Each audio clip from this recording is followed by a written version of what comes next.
في بيت موجود في إنديانا في أمريكا اتسمى ببيت الشيطان، ولو أنت شفت البيت ده من بره أو عديت كده من جنبه مش هتحس بأي حاجة. بيت عادي زيه زي كل البيوت اللي حواليه، بس القصة ورا البيت ده هي غريبة فعلا. في يوم الشرطة جالها بلاغ من صاحبة البيت نفسه بتقول لهم إن في شياطين بتشيل ولادي وبترميهم على الحيطة، والأغرب بقى إن في دكاترة وضباط شرطة بيشهدوا على اللي حصل. وهو ده بالظبط اللي بيخليها مرعبة، إن قصة النهاردة دي ليها ملف رسمي موجود في اسم الشرطة، ملف موجود فيه كل الحاجات الغريبة والمرعبة اللي حصلت في البيت ده. فهحكي لكم القصة وبعدها هنشوف تقرير الشرطة بالتفصيل. اقعد بقى لوحدك، البس سماعاتك، طفي النور، ويلا بينا. بتبدأ القصة في نوفمبر 2011 لما انتقلت لاتويا آمنز مع ولادها الثلاثة الصغيرين وأمها روزا كامبل لبيت جديد. البيت موجود في حي هادي في كارولاينا، إنديانا، وكان البيت ده بالنسبة لهم هو بداية جديدة وحياة جديدة. الأطفال كانوا متحمسين جدا ومبسوطين بالبيت الجديد، بس ما كانوش يعرفوا إن الحماس والانبساط للبيت ده هيتحول في يوم من الأيام إن هو يفكرهم بأسوأ كوابيسهم. في البداية كل حاجة كانت طبيعية، الدنيا ماشية زي الفل ومفيش أي مشاكل، وده لحد شهر ديسمبر من نفس السنة. هنا بدأت حاجات غريبة تحصل لهم عجزوا عن تفسيرها. ففي يوم لاحظت لاتويا إن موجود على باب البيت عندها أسراب كبيرة جدا جدا من دبان لونه أسود قوي. هو حرفيا كان في غزو دبان. وقبل ما تقول لي يا عم هو إيه الغريب في الدبان، هقول لك إن هم في عز الشتاء وفي شهر ديسمبر مفيش دبان أصلا. لاتويا وروزا اللي هي أمها قتلوا الدبان ده، بس كان كل يوم زي ما يكون أسراب الدبان دي بتتجدد وبترجع لهم أكتر من اليوم اللي قبله، ويوم بعد يوم بدأ الدبان ده يختفي وما يظهرش تاني. لاتويا هنا حست ان هي هدت شويه، وعلى الرغم من ان الدبان ده بطل يظهر الا انه الحاجات الغريبه ما بطلتش. فكل يوم تحديدا في منتصف الليل لما بيكون كل البيت نايم كانت لاتويا بتسمع خطوات حد طالع على السلالم اللي تحت، فبتعدل قعدتها على السرير وبمنتهى الرعب بتبدا تسمع هي وروزا امها صوت الخطوات اللي عمال يقرب منهم واحده واحده ده لحد ما بيوصل للدور اللي هم فيه ويسكت الصوت شويه، وبعدها يسمعوا صوت باب بيتفتح تحت جنب المطبخ. ولما بيتحركوا علشان يشوفوا هو فيه ايه بيلاقوا ان باب القبو تحت مفتوح. الموضوع ده بيحصل حتى في الايام اللي بيبقوا متاكدين ان هم قافلين فيه باب القبو كويس، وهتفهم صوت الخطوات وباب القبو اللي تحديدا بيبقى مفتوح قدام شويه. بعدها في يوم من الايام في ليله كانت هاديه جدا صحت لاتويا من النوم على صوت باب خزنه الملابس بتاعها بيتفتح. فلما لفت وشها علشان تشوف ايه مصدر الصوت ده شافت شخصيه طويله جدا لونها اسود بالكامل، حاجه كانها ظل خارج من جوه الخزنه بتاعت الملابس بتاعتها وبكل هدوء طلع من الأوضة بتاعتها قدامها ودخل على غرفة المعيشة. كل ده وهي قاعدة بتترعش مكانها وشايفة اللي بيحصل. فبعد ما الحاجة دي خرجت من أوضتها نطت على طول لاتويا من السرير مفزوعة وراحت تجري ورا الظل ده، ومش شجاعة منها ولا حاجة، بس هي كانت خايفة على عيالها واللي هتشوفه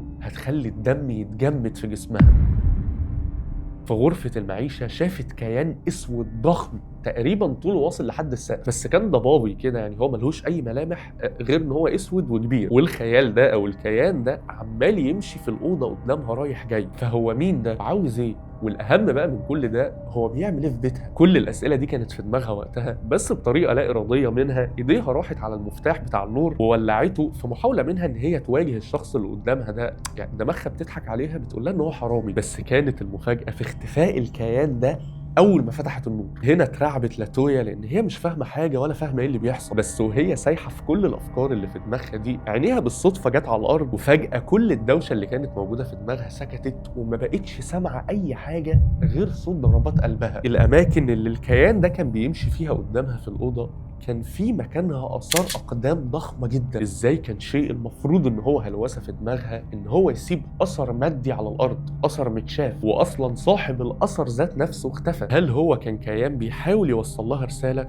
طب ايه هي الرساله؟ اللي حصل ده ما كانش سبب كافي لاتويا ان هي تسيب البيت، وده لان حالتهم الماديه كانت تحت الصفر وما صدقوا ان هم نقلوا في البيت اللي هم فيه ده. بس الحوار ده يعني خلاهم مش مرتاحين بشكل كبير للقعده في البيت. بس الاكتفاء بعدم الارتياح ده خلص في يوم 10 مارس 2012 اما الموضوع اتحول معاها من مجرد عدم ارتياح لرعب من الدرجه الاولى.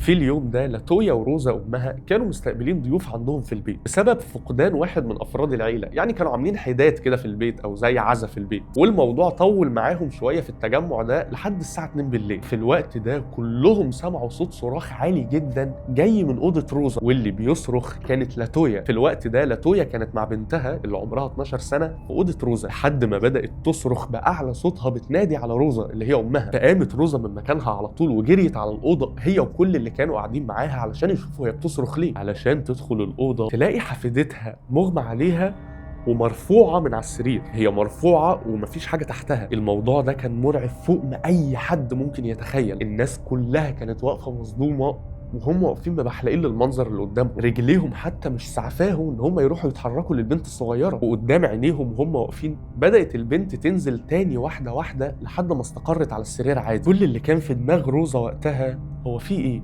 ليه ده بيحصل معانا احنا؟ ولما البنت رجعت لوعيها ما كانتش فاكره اي حاجه من اللي حصلت. مشى الناس اللي كانوا عندها وهم مصدومين ومرعوبين من المنظر اللي شافوه، واصلا ما حدش فيهم عتب البيت عندهم تاني، ما حدش جالهم زياره تاني، وحقهم يعني لو شفت حاجه زي كده انا هقطع علاقتي بالناس دي اصلا. اللي بدا كمكان وبيت حلو بالنسبه لهم محسسهم بالراحه والطمانينه ومخليهم مبسوطين، في اقل من 3 شهور اتحول لكابوس مرعب مش عارفين يخرجوا منه. هنا لاتويا ما كانتش عارفه تعمل ايه ولا تتصرف ازاي. كلمت اكتر من كنيسه علشان تساعدها ولكن كلهم رفضوا، لحد ما قررت تتصل بالشرطه. ومن هنا بتبدا القصه من منظور ضابط الشرطه والرعب اللي كتبه في التقرير بتاعه.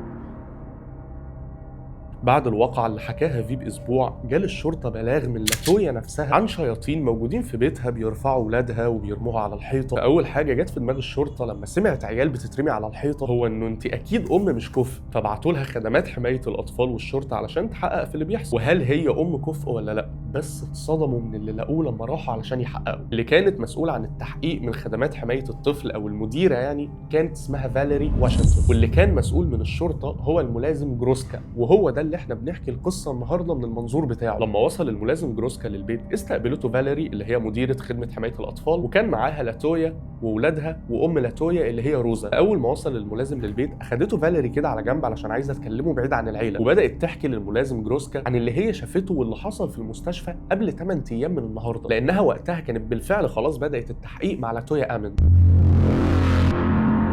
قبل 8 ايام من اليوم اللي هم متجمعين فيه في البيت دلوقتي كانت فاليري موجوده في المستشفى، كان معاها دكتوره نفسيه وكانوا بيتكلموا مع روزا اللي هي ام لاتويا وجده الاطفال. كان موجود معاهم في الاوضه اندرو اللي هو الابن الكبير وامانتي اللي هو الصغير واللي كان عمره 7 سنين. واثناء ما هم قاعدين كلهم بيتكلموا مع بعض فجاه قام امانتي من مكانه ومشى لحد نص الاوضه، وفجاه عينه اتقلبت لورا، عينه بقت كلها بيضه وبدا يطلع منه صوت انين مرعب، صوت اكبر بكتير جدا من طفل عنده 7 سنين. واللي كان غريب بقى بالنسبه لفاليري هنا ان روز اتعاملت مع الموقف ده كانه حصل قبل كده، فقامت على طول من مكانها ومسكته من ايدين الاتنين كده وبدات تبص له وفضلت تصرخ في وشه بجمله ما بطلتهاش: انت مش انت. فضلت تقول نفس الجمله اكتر من مره: انت مش انت، انت مش انت. بس لسه الطفل زي ما هو كانه مش سامع اي حاجه من جدته. بدا هنا امانتي يرجع لورا وهو لسه ماسك ايديها، فضل يرجع لورا يرجع لورا لحد ما وصل للحيطه. المفروض بقى هنا هو يقف، لا، حط رجليه على الحيطه، يعني رجليه من ورا بقت على الحيطه وبدأ يطلع على الحيطة واحدة واحدة. ده طفل عنده 7 سنين ها. فضل مكمل على الحيطة وهو بيضغط على ايد روزا علشان تديله القوة ان هو يرجع بجسمه لورا ويطلع على الحيطة. كل ده بقى كان بيحصل قدام فاليري والاخصائية النفسية وكانوا بيتفرجوا وهم مش مصدقين اللي هم شايفينه. فضل يطلع على الحيطة يطلع على الحيطة لحد ما وصل للسقف وبقى ماشي على السقف بطراطيف صوابعه وهو لسه ماسك ايد روزا لتحت، وبعد كده نط ونزل من الناحية التانية ورا روزا. هنا الاخصائية النفسية وفاليري حرفيا طلعوا يجروا وراحوا قالوا للدكتور وشرحوا له اللي حصل، بس الدكتور ما كانش فاهم اي حاجه وعمال يقول لهم ازاي يعني ده حصل. هنا الدكتور سال الطفل وقال له: طيب تمام، اعمل اللي انت عملته تاني، انا عايز اشوفه. اللحظه دي كانت عين امانتي رجعت زي ما كانت، وكان وقتها قاعد جنب روزا وقال له: ايه وانا عملت حاجه؟ انا ما عملتش حاجه. اتصرف كانه ما كانش لسه ماشي على الحيطه من 3 دقايق. كل ده بتحكيه فاليري للملازم جروسكا وهو كان قاعد بيسمع. واتذكر بقى في التقرير بتاعه ان هو كان ما بين قاعد مش مصدق وما بين مرعوب. كل اللي بقوله دلوقتي هو اللي مكتوب من الملازم جروسكا ذات نفسه في التقرير بتاعه، ومن الواضح كده ان هو فعلا اتاثر بالكلام ده، والا ما كانش اصلا هيحطه في التقرير بتاعه. وحط حاجه في التقرير بتاعه هو ما كانش موجود وقت ما هي حصلت، يعني هو ما شافهاش بعينيه. وبعد اللي حكيته له ده جاله 2 كمان من ضباط الشرطه علشان يساعدوه في التحقيق اللي هو بيعمله. واحد منهم منهم هو براين ميلر، والتاني كان تشارلز أوستن، بالإضافة معاهم لفاليري. وراحوا البيت بتاع لاتويا، بس هنا قالت لهم لاتويا ولا أنا ولا ولادي هنيجي المكان ده تاني. في الوقت ده لاتويا كانت خلاص سابت البيت، وهنا هم كانوا محتاجين حد يدخلهم البيت، لازم حد من أهل البيت يبقى موجود. فطوعت روزا اللي هي جدة لاتويا إن هي هتدخل معاهم.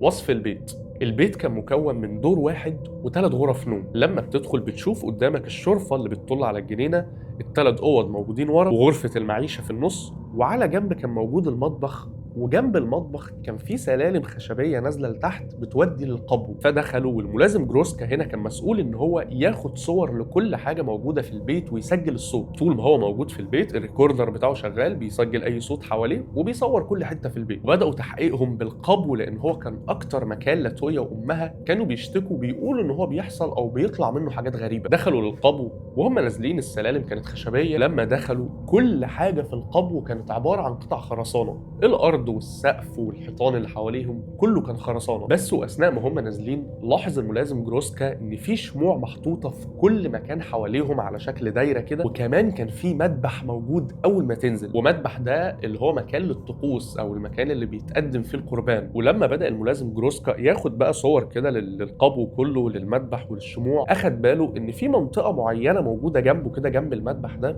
هي عباره عن تراب. الخرسانه اللي بتشكل القبو كله عند مكان معين جنب المذبح كده هي متكسره تماما، وكانت قطع من الخرسانه المتكسره دي هي متوزعه في كل حته بقى في القبو. يعني المنطقه دي بالذات حد شال الخرسانه منها ورماها فاتكسرت، فالتكسير ده انتشر في كل حته في القبو. لما اتسالت روزا عن غرابه القبو اللي موجود فيه وايه قصه المذبح والشموع والحوارات دي كلها، كل اللي هي قالته او نطقت بيه انه المكان ده فيه حضور مش طيب، وده كل اللي هي قالته، ما قالتش حاجه تاني. الضباط وفاليري رجعوا تاني للدور الاول، واللي فضل في القبر هو الملازم جروسكا وتشارلز. فضلوا بقى يصوروا كل حاجه موجوده في القبو على رواقه كده، صوره واثنين وثلاثه لكل حاجه وكل منطقه موجوده في القبو علشان ما ينسوش اي تفاصيل او اي حاجه قبل ما يطلعوا تاني. ولما طلع جروسكا كانت روزا واقفه مستنياه فوق، وقبل ما تطفي نور القبو سالته سؤال: هو انت خدت صور للمكان تحت السلم، يعني تحت طبقات السلالم؟ فقال لها خدت اكتر من صوره لكل حته وخدت المكان كله، ما فوتش حاجه. فبصت له وقالت له: في بعض الاحيان لما بنبقى نايمين بالليل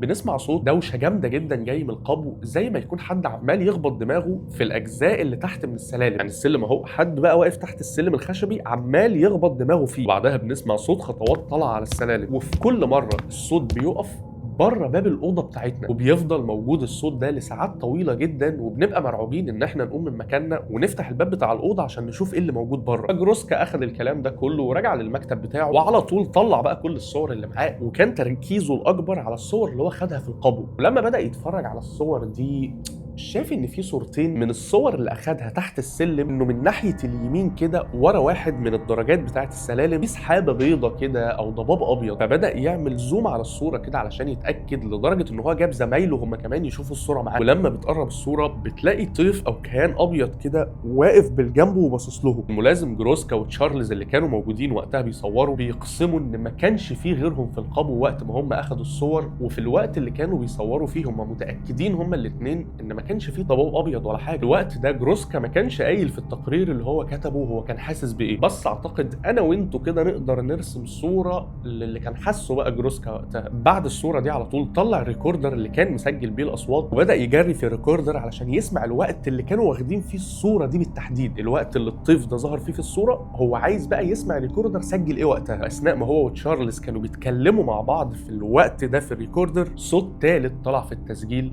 مش صوت تشارلز ولا صوت جروسكا، بس صوت ثالث مختلف تماما.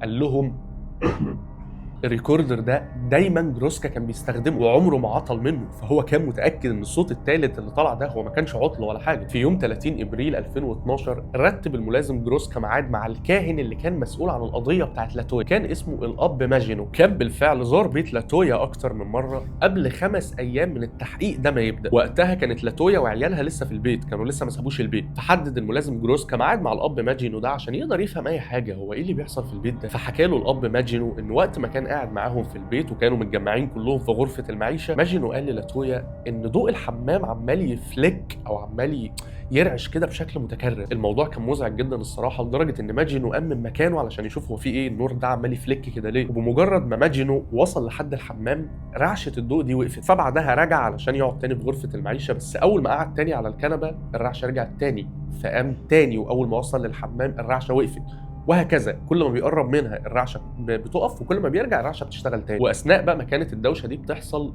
لاتويا كانت باصه كده على ستاره معينه موجوده في البيت، شاورت للاب ماجين وقتها ان هو يبص عليها. شاف ان في سائل غريب نازل من الستاير كده في الغرفه اللي هم كانوا قاعدين فيها، ماده غريبه كده زيتيه لزجه مش مفهوم هي ايه. راح ماجينو علشان يبص عليها، وفي الحقيقه كلهم راحوا بصوا عليها كانوا مستغربين مش فاهمين ايه ده جاي منين اصلا. هو ما كانش فيه اي تسريب جاي من السقف او اي مصدر حتى للماده الغريبه دي، وكانت اول مره تحصل. وبصوا لكانوا وقالوا له ما احنا ملناش دعوه، مش احنا مش مننا الكلام ده. واثناء ما كانوا كلهم بقى بيبصوا على الماده دي، الحبل ذات نفسه اللي كان ماسك الستاره بدأ يتمرجح شمال ويمين، فكلهم اتخضوا وهم بيبصوا للي بيحصل، لانه ما كانش فيه اي تيار هواء موجود في المكان ولا في اي شباك في البيت مفتوح، مفيش سبب يخليها تتحرك خالص. واثناء ما كانوا بيبصوا الاب ماجينو بالصدفه عينه جت على الارض، فشاف اثار اقدام ضخمه جدا موجوده على الارض في الغرفه اللي هم كلهم موجودين فيها. اثر القدم كبير جدا ان هو يبقى بتاعه او بتاع حد من البيت او بتاع اي بني ادم، اصلا مفيش حد رجله بالحجم ده. وده نفس اثر القدم اللي لاتويا شافته من الظل اللي خارج من الخزنه بتاعتها لما في كان بيحكي في اول الحلقه، فاكرين؟ فهنا ماجينو كان شايف انه خلاص ما ينفعش للعيله دي ان هي تقعد في البيت اكتر من كده، والموضوع هيبدا يبقى خطر عليهم. المكان ولا امن ليها ولا لعيالها ولا لاي حد من بعضهم اصلا ان هو يسكن في البيت ده. وبعد اللي حكاه الاب ماجينو رجع تاني الملازم جروسكا للبيت، بس المره دي في يوم 10 مايو، ومعاه مدير جديد من خدمه حمايه الاطفال ومجموعه كبيره من الضباط. والمفروض ان المكان كان طول الفتره دي مقفول من اخر مره هم كانوا موجودين فيها في المكان، وده كان يوم 27 ابريل، يعني المفروض المكان مقفول لمده اسبوعين كاملين مفيش اي حد دخله المفروض. يعني لما دخلوا الامور كانت طبيعيه، المكان يعني يعتبر زي ما سابوه بالظبط، فتوجهوا للقبر وفتحوا النور. وهنا على طول شويه حاجات غريبه بدات ان هي تحصل. السلالم الممتده لحد باب القبو كانت مليانه بنفس الماده الزيتيه اللزجه اللي الاب ماجينو كان حكيها لجروسكا قبلها، موجوده على كل درجات السلالم، وشويه منها موجوده على الحيطه ومكمله على السلالم وملتفه من تحت ان هي تدخل من تحت السلالم. هي موجوده على السلالم كلها وبتلف من الارضيه من تحت، بتخش تحت درجات السلالم ذات نفسها. او هم نازلين على السلالم، مديره حمايه الاطفال دي غصب عنها وهي نازله سندت على الحيطه، فايديها لمست الماده الزيتيه دي، فعلى طول سحبت ايديها، والماده اللزجه دي ساعتها كانت وصلت لصباعها، كان واضح عليها جدا ان هي بتتالم. فسالوها مالك في ايه؟ فقالت لهم مش عارفه، انا لمست الماده دي غصب عني ودلوقتي ايدي بتوجعني جدا. الغريب ان لون صباعها الصغير، الصباع ده اتحول للون الابيض حرفيا، كل ده عشان هي لمست بس الماده دي غصب عنها. فنزل الضباط للقبو وفضلوا يتتبعوا اثر الماده دي اللي فضل ممتد معاهم لتحت طبقات السلالم. بس كان في سؤال ما بيفارقش دماغهم، هو ازاي الماده دي اصلا جت هنا؟ حتى كل المواسير اللي في البيت اصلا مقطوع عنها الميه، ومحدش كان في البيت طول الاسبوعين اللي فاتوا، ولما سبناه قبل ما نمشي طبعا الماده دي ما كانتش ولا موجوده على السلالم ولا موجوده في القبو، فهي جت منين؟ الموضوع بصراحه مريب. وعلى الرغم انه في التقرير وقتها ما كانش مذكور كل اللي موجودين في البيت كانوا حاسين بايه، بس انا متاكد ان هم كانوا مرعوبين، اللي هو انا لو مكانهم والله انا هقدم استقالتي، مش هكمل دقيقه كمان في العته اللي بيحصل ده. دلوقتي كلهم بقوا على يقين او شبه متاكدين ان القبو ده في حاجه مش تمام. العيله بتقول ان في حاجه موجوده تحت السلم بتطلع بالليل، الشبح اللي الملازم جروسكا شافه في الصور اللي هو صورها، ودلوقتي الماده اللزجه الغريبه دي. فهنا الاب ماجينو اقترح اقتراح انه لو في اي نوع من انواع المس الشيطاني حصل للعيله، في احتمال كبير ان هم لو بصوا او دوروا تحت درجات السلالم نفسها ان هم يلاقوا حاجه. قرروا ان هم هيحفروا في سبوتايه معينه كده موجوده تحت السلالم اللي هي كانت متكسره او ما كانش فيها خرسانه. الملازم جروسكا بدا الحفر وفضل تقريبا يحفر لعمق متر في الارض. فاثناء ما هو بيحفر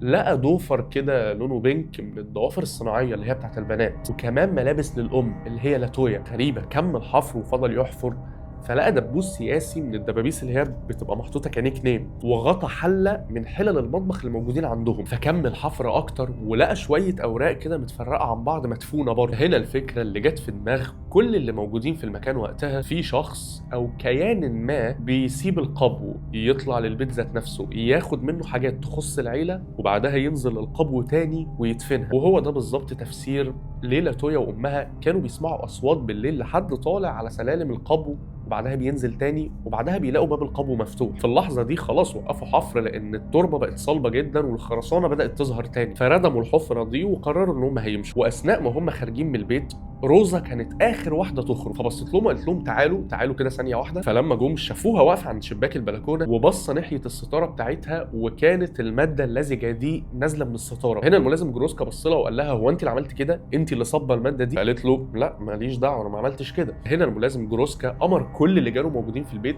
اطلعوا بره، ومسك حاجه مسح بيها الستاره دي وخرج هو كمان بره. كلهم خرجوا من البيت لمده 25 دقيقه، ولما دخل تاني الملازم جروسكا وبص على الستاره شاف الماده موجوده تاني بالرغم ان هو مسحها. فهنا الاب ماجينو بص له وقال له انه بعد اول مره انا كنت موجود فيها في البيت ده وشفت الماده، بعد ما مشيت من البيت بدات اعمل شويه ريسيرش كده عن ايه الماده دي، واكتشف الاب ماجينو ان الموضوع شائع على مر التاريخ انه الماده دي تكون موجوده في الاماكن الملبوسه. وعند النقطه دي طلب الملازم جروسكا من كل اللي معاه ان هم يفضوا المكان ويمشوا ويقفلوا البيت ده. اتقفل البيت تماما واتقفل معاه التقرير بتاع جروسكا. وبعدها بشهر الضابط اللي كان مع جروسكا اللي هو تشارلز اوستن كان معدي من المنطقه دي من جنب البيت، فبص على البيت اللي المفروض ان هو خلاص مهجور بقاله اكتر من شهر ومفيش اي حد دخله، علشان ياخد الصوره اللي هو اخدها دي. صوره بتبين شخص واقف عند الشرفه بيبص له بالظبط عند نفس المكان اللي الستاره كان بينزل فيها الماده اللزجه دي. وبعدها وفي عام 2016